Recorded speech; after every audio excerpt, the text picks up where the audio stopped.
Jean-Luc Mélenchon qui parle d'une nouvelle guerre de religion. Nous sommes avec Aziz. Bonjour Aziz.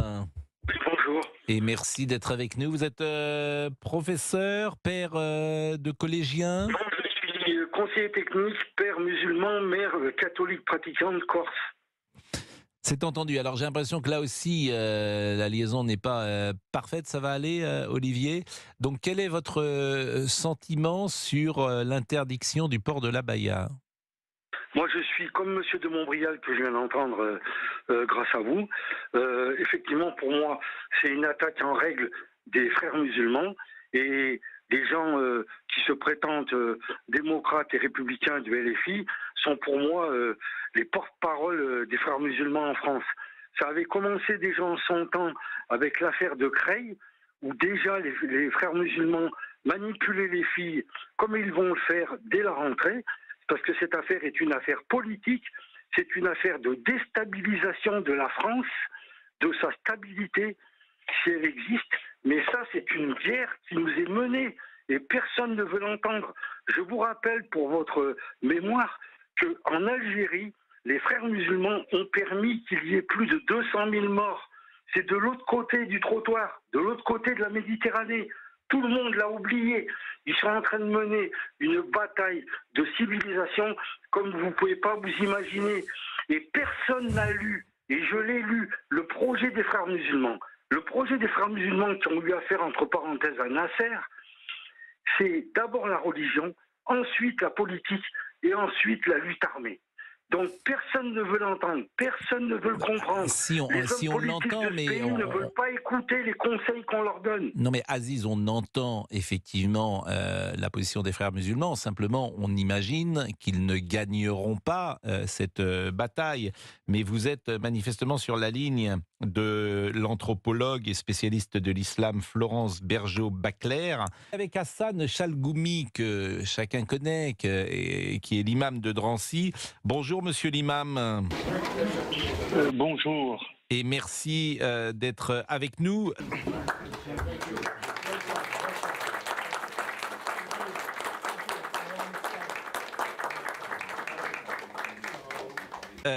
Vous êtes président de la conférence des imams de France. Quelle est votre position sur l'abaya en des termes simples? Est-ce que pour vous c'est un vêtement religieux? Permettez-moi tout d'abord, moi-même et la conférence des imams de France, nous saluons avec beaucoup de force et courage la fermeté du président Macron et le ministre Gabriel Attal. Sur cette affaire, c'est une mesure phare pour nous. La France, pour moi, son avenir et ses générations se jouent dans ses écoles et ses enseignants. Aucune famille musulmane, comme il a dit même votre intervenant Aziz, en France ne considère l'abaya comme un habit correct pour aller à l'école. Pour moi, aller à l'école avec l'abaya ou le kamis, c'est une provocation. Dans les pays de Golfe, vous savez que l'abaya est un habit religieux et traditionnel qui couvre l'ensemble du corps, sauf le visage et les mains. Ça veut dire qu'il y a une connotation religieuse.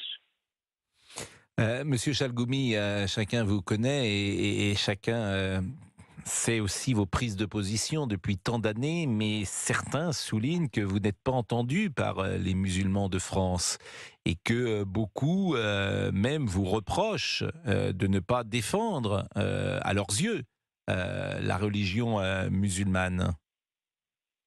Vous savez, malheureusement, le discours des frères musulmans et des fréristes, ce discours victimaire, d'essayer toute personne qui ne va pas aller dans leur sens, de le dénigrer, de l'isoler, de le menacer. Et ça, c'est leur stratégie. Moi, je représente la majorité silencieuse, que je le côtoie tout toujours, que je vais aller le voir tout à l'heure à Drancy, ailleurs, sont une majorité écrasante qui disent qu'ils ne veulent pas montrer leur façon de vivre sa foi, seulement paraître une bonne personne, faire le bien, aider les autres. Mais de faire cette provocation, malheureusement, c'est les conséquences de cette influence frériste frères musulmans, l'islam politique sur les réseaux sociaux, et C'est ce aussi que j'allais vous l'absence de la dire. connaissance des parents. J'allais vous dire, j'allais vous parler de TikTok parce que tous ces sujets-là sont également très générationnels.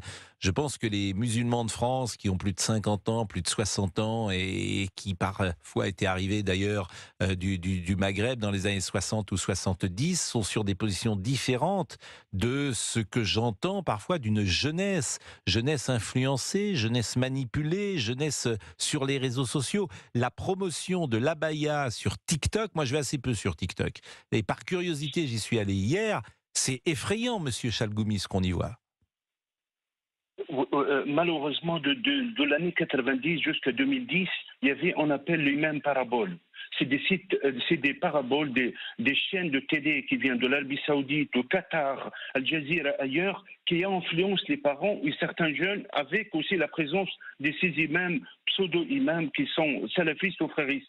Aujourd'hui, à partir de 2010, l'imam Google, il est tellement puissant qu'on parle de TikTok, qu'on parle de Snapchat, qu'on parle malheureusement des influenceuses qui n'ont rien à voir à la religion. Elles commencent à faire la promotion économique pour l'arbaya, pour couvrir, pour se confronter. Il y en a certains, ils appellent même lundi de venir avec Tamis, qui est pour les hommes, qui est la même habit aussi pour les femmes, de cette manière, pour aller à la confrontation. Malheureusement, c'est pas On verra effectivement lundi comment ça se passe. Je pense à des quartiers particuliers. Je pense par exemple au lycée Victor Hugo de Marseille, qui est dans la Belle de Mai. La Belle de Mai, c'est un des quartiers les plus pauvres d'Europe. Ça va être très intéressant de voir dans ce collège, dans ce lycée Victor Hugo à Marseille, où le port de l'abaya était parfois présent. Ça va être intéressant de voir s'il y a ou non provocation et comment les proviseurs vont pouvoir réagir et les professeurs dans les classes. Merci beaucoup, monsieur l'imam Chalgoumi. Merci à vous. Merci également à Aziz.